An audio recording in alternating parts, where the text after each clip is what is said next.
Ainda sobre a vacina, quero ressaltar que São Paulo não trabalha para ter a vacina de São Paulo, trabalha para ter a vacina do Brasil.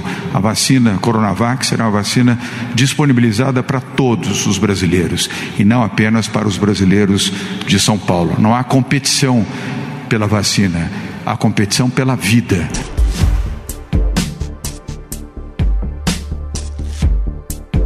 A corrida para ter uma vacina eficiente contra o coronavírus tem causado uma disputa política no Brasil. E pior, essa rixa questiona inclusive a obrigatoriedade da vacinação da população. Aqui no Brasil nós temos que ver, nós não podemos ser irresponsáveis de colocar para dentro do corpo de uma pessoa uma vacina. Quando eu falei, né? Ninguém pode obrigar ninguém a tomar uma vacina.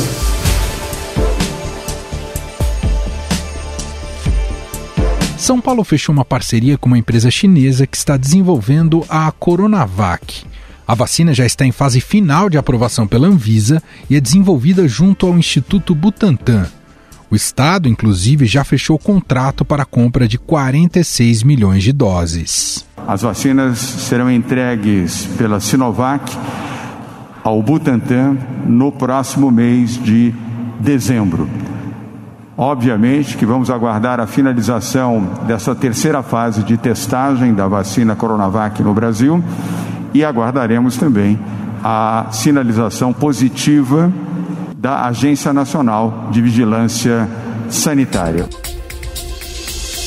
Por causa dos resultados positivos até agora, o governador João Dória deseja vacinar toda a população paulista até fevereiro, começando em 15 de dezembro. Se tudo continuar correndo bem, tivermos essa terceira fase de testagem bem concluída no final do mês de outubro ou no máximo na primeira quinzena de novembro, já em dezembro deste ano teremos a vacina disponível para a imunização de brasileiros. Mas uma pedra apareceu no meio do caminho: o governo federal. O Palácio do Planalto teria instruído o Ministério da Saúde a dificultar a vida de Dória. O número 2 da pasta, Elcio Franco, insistia em não incluir a Coronavac na lista de imunizantes que podem ser distribuídos pelo SUS e ainda aumentar a cobertura da vacina do Dória. Bolsonaro disse que qualquer imunizante precisa ter comprovação científica e aprovado pela Anvisa. Da nossa parte, a vacinação, quando estiver em condições de, depois de aprovada pela Ministério da Saúde e com comprovação científica, né, e assim mesmo ela tem que ser validada pela Anvisa, daí nós ofereceremos ao Brasil de forma gratuita, obviamente, mas repito, não será obrigatório. Vale lembrar que o governo federal também fechou uma parceria com a Universidade de Oxford para o desenvolvimento de um imunizante junto à Fiocruz. Os testes da vacina de Oxford na Inglaterra foram retomados aqui no Brasil.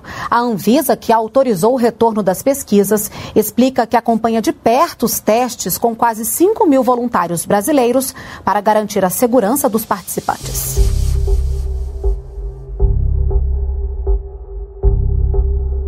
João Dória tem repetido que espera que a Anvisa não seja usada como instrumento político para dificultar essa aprovação. Então nós confiamos na Anvisa, na sua isenção e na sua capacidade técnica, como tem sido até aqui. E temos certeza de que isso não vai mudar.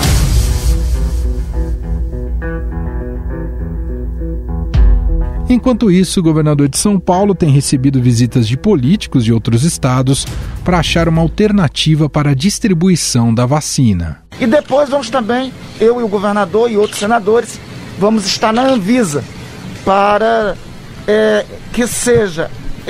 que a Anvisa seja célere no processo de autorização para que a vacina, assim que conclusa a terceira etapa de testes, possa ser autorizada o seu uso em território nacional.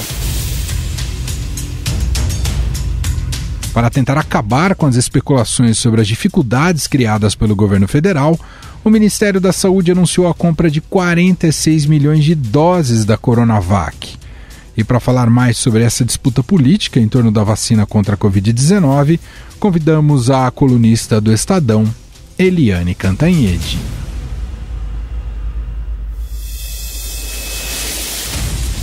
Como vai, Eliane? Tudo bem? Oi, Emanuel. Tudo bem? E você? Tudo bom. Bom, a gente tem acompanhado e cada vez mais se aprofundando esse debate sobre o que a gente está chamando de politização da vacina. O presidente Jair Bolsonaro, ele politizou tudo em relação à pandemia da Covid-19 desde o princípio, e com a vacina não poderia ser diferente. Mas queria captar um pouco da sua avaliação, Eliane, que é uma questão de fundo de embate aí direto com o governador de São Paulo, João Dória, não é?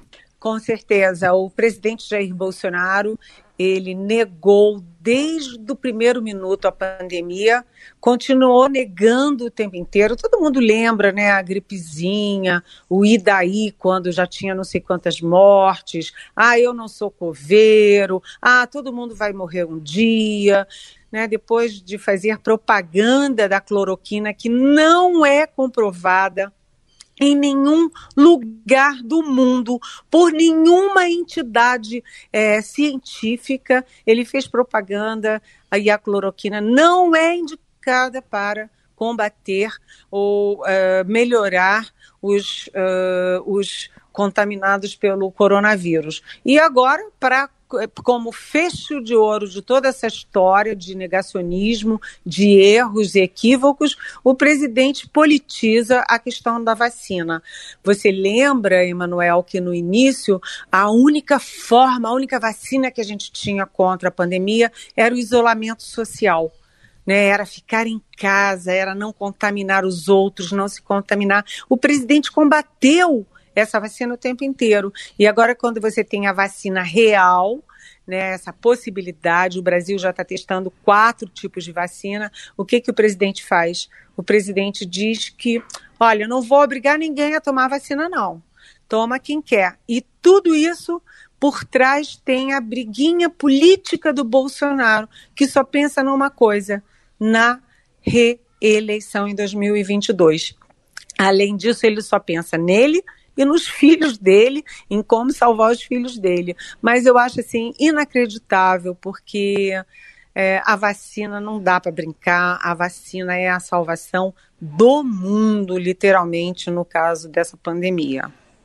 A gente viu, Eliane, aqui em São Paulo, o prefeito Bruno Covas defender, é claro que é muito diferente do posicionamento do Bolsonaro, mas ele não vê a necessidade de algum dispositivo legal para obrigar as pessoas a tomarem a vacina contra a Covid-19.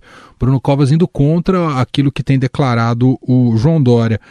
O João Dória está ficando sozinho nessa defesa e nessa narrativa no país, Eliane? Olha, é cedo para dizer isso. O fato é que quando o presidente Bolsonaro foi o primeiro a dizer que a vacina não seria obrigatória, né, eu pensei cá comigo, ele está politizando e o país vai se dividir em tudo com uma parte bolsonarista não se vacinando, a outra parte anti-bolsonarista se vacinando, o que é uma tragédia, né? É uma tragédia, é indecente e imoral, porque isso não tem nada a ver com ideologia e tem sim a ver com saúde, com vidas, né? E agora você vê que ontem mesmo, anteontem, a gente está fazendo a série de sabatinas do Estadão com os candidatos a prefeito de São Paulo, e o Celso Russomano, que está em primeiro lugar nas pesquisas, que é do Partido Republicano e tem o apoio do Bolsonaro, ele foi na mesma linha do Bolsonaro. Não. Na democracia, ninguém obriga ninguém a nada. E agora o Bruno Covas, que não é bolsonarista, que, enfim, não tem o apoio do Bolsonaro, vai nessa linha. O que eu deduzo? Eu deduzo que os políticos devem ter pesquisas, e o próprio presidente diz, a maioria da população não quer tomar vacina, não acha importante. Eu deduzo que eles estão se valendo de pesquisas de opinião pública para decidir. Só que o gestor, a autoridade pública, o presidente, os governadores, prefeitos, eles não podem só agir com base em pesquisa, né? Porque você sabe que tem o voto de manada, né? Eu sou contra alguma coisa, vai todo mundo contra aquela coisa. A autoridade tem que saber andar na contramão da manada quando é necessário. E a questão da vacina é o seguinte, por que a vacina é obrigatória? Porque não é um direito individual, é um dever coletivo. Se você não toma vacina, você, além de poder se contaminar, você se transforma num risco para as outras pessoas que não tomarem também a vacina.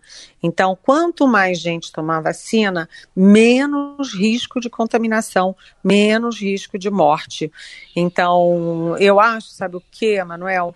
Eu acho que a realidade vai superar esse negacionismo, porque as empresas, as escolas, as companhias aéreas vão dar um jeito de tornar essa vacina obrigatória. Quem não se vacinar vai ficar impedido de ter acesso a várias coisas, talvez até o direito de trabalho.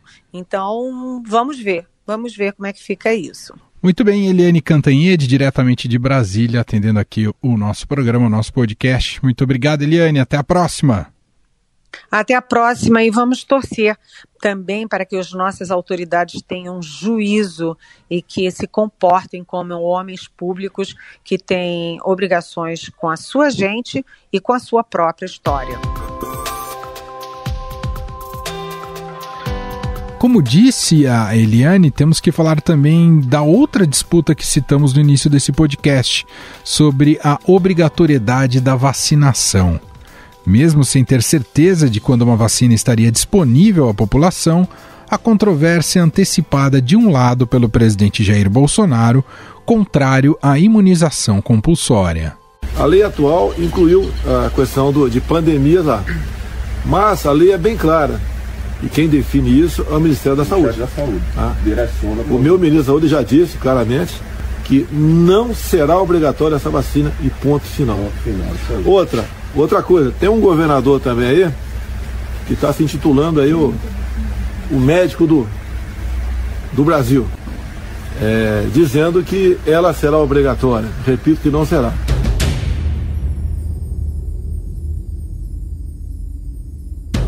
Do outro lado, o governador de São Paulo, João Dória, que se declara favorável à obrigatoriedade. São Paulo vai vacinar. Eu já garanti que aqui os 45 milhões de brasileiros de São Paulo serão vacinados. E em São Paulo, a vacinação será obrigatória, exceto se o habitante aqui, o cidadão, tiver uma orientação médica e um atestado médico que não pode tomar a vacina. E adotaremos as medidas legais se houver alguma contrariedade nesse sentido. Mas tem aliado do governador João Dória divergindo dessa posição. O prefeito de São Paulo, Bruno Covas, fez uma declaração surpreendente em entrevista à Rádio Eldorado. Nenhuma necessidade de tornar obrigatória. A gente tem feito aqui campanhas de vacinação em que mais de 90% da população participa, se envolve. A campanha de conscientização da prefeitura é sempre muito bem feita. Tenho certeza que, mais uma vez, não será diferente com a campanha de vacinação quando a gente tiver a vacina disponível para o coronavírus. Pela lei aprovada em fevereiro desse ano por causa da pandemia, em seu artigo 3º dá a possibilidade de autoridades adotarem a realização compulsória, ou seja, obrigatória de vacinação e outras medidas profiláticas. Esse dispositivo foi sancionado pelo próprio Bolsonaro, mas ele tenta argumentar com apoiadores, que são contra a medida, que a norma não significa que o governo federal vai impor a vacinação. Oi? A vacina, ninguém pode obrigar ninguém a tomar vacina. É isso aí. Isso, presidente. Entidades de saúde temem que a fala do presidente desestimule a vacinação e pode trazer graves prejuízos ao combate à pandemia e outras doenças. E é sobre esse assunto que conversamos agora com a doutora Mônica Levi, presidente da Comissão de Calendários Vacinais da Sociedade Brasileira de Imunizações. Tudo bem, doutora Mônica? Obrigado por nos atender. Olá. Doutora, a gente tem um assunto que está sendo extremamente politizado, que é a questão da obrigatoriedade de vacinação, né? Afinal, é ou não é obrigatório ser vacinado no Brasil, doutora? Veja bem, existem dispositivos legais de obrigatoriedade para a vacinação da criança. Há leis federais, leis estaduais, o Estatuto da Criança e do Adolescente, então a vacinação é obrigatória. Porém, as consequências da não vacinação não são levadas dentro da lei. É muito raro você ouvir que algum juiz tire a guarda de pais que não vacinam seus filhos, por exemplo. Mas essas coisas estão mudando, né? Desde o surto de sarampo, né? Nós estamos desde 2018 no surto de sarampo, com dificuldade de reverter o estado que a gente estava anteriormente de doença eliminada do país. Muitos pais estão sendo chamados em escolas, chamados nas unidades de saúde para atualizar a vacina dos seus filhos. A recusa total é um problema. Quando a senhora diz dispositivos legais, são vários, nessa regulamentação, são vários acessos que a população deixa de ter caso não tenha o filho vacinado, é isso? Então, isso varia muito nos países, né? Aqui no Brasil, até se prevê multa, possível perda da guarda, né? Denúncia ao Conselho Tutelar e possível perda da guarda, mas a aplicabilidade das leis em relação à crianças e adolescentes, né? Que é muito diversa, né? Cada juiz entende de uma maneira e pune ou age. Eu ouvi um caso de um juiz, acho que, se não me engano, do Paraná, que tirou a guarda durante 3 meses dos pais, vacinou os filhos e devolveu aos pais. Uhum. Não eram pais que faziam maus tratos, eram questões filosóficas, mas dentro de um contexto epidemiológico do risco para a saúde dessas crianças e também para quem convive com elas, ele entendeu assim.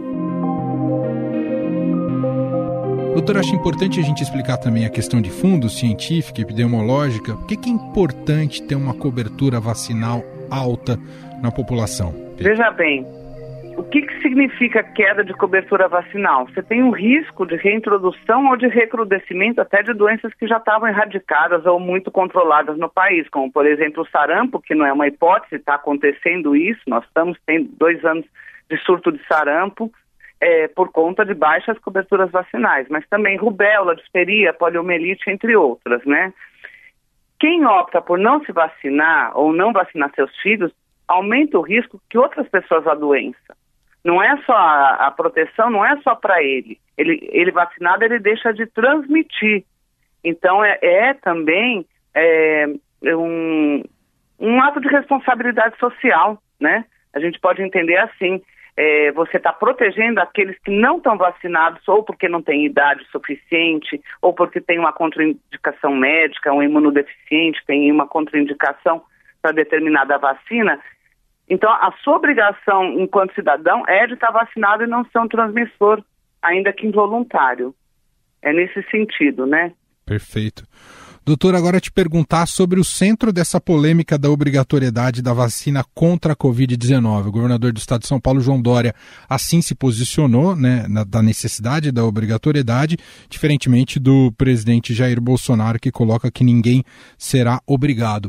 Qual que é a sua visão em relação a isso? Se a vacina for segura, a senhora entende que voluntariamente a população já vai buscar essa vacina?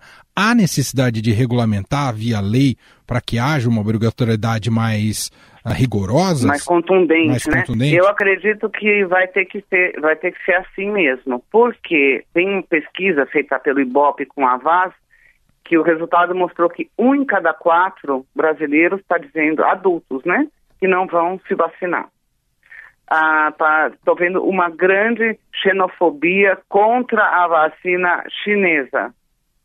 Tenho visto, inclusive, em grupos de médicos, muitos se posicionando chinesa, não faço nem que me matem. Então, eu acho que, assim, a adesão a essa vacina vai ser ruim, espontaneamente. Acho que vai precisar de dispositivos legais, sim, para uma compulsoriedade, a não ser a pessoas que tenham contraindicação, mas digo assim, ninguém vai entrar na casa das pessoas, mas ela vai ter limitação dos seus direitos enquanto sociedade, o que eu acho correto, minha opinião pessoal, acho correto que essa pessoa não possa frequentar um escritório, um ambiente de trabalho e contaminar outras pessoas. Veja bem, é um princípio de justiça. Vamos supor que tenha um risco pequeno de evento adverso, como toda e qualquer vacina tem. Por que ele vai conviver protegido no seu ambiente de trabalho, por exemplo, porque todos os outros se vacinaram e ele se deu ao luxo de não se vacinar, não correr nenhum risco de pequenos eventos adversos que sejam, e está protegido através dos outros. É injusto, né? E imagino a senhora como médica e muito especialista nessa área, o quanto é lamentável uma situação, a gente chegar num contexto, numa situação, num debate como esse no Brasil, visto que o programa de imunização no Brasil é ultra bem sucedido, não é, doutora? Ele era e foi, né? Foi um exemplo que a gente tinha de grande sucesso perante o mundo. É um dos melhores programas de imunização do mundo, e as nossas altas coberturas eram um exemplo. Agora a gente está numa situação bem diversa, que veio vindo de 2015, 2016 para cá, e que se agravou com a pandemia, né? Então, infelizmente, a gente está vivendo uma situação que a política está misturada com a ciência, está sendo difícil também um entendimento, uma diretriz para vacinação, para lidar com a pandemia, e eu acho que vai ser bem complicado a gente esperar que tenhamos altas coberturas quando a vacina for licenciada.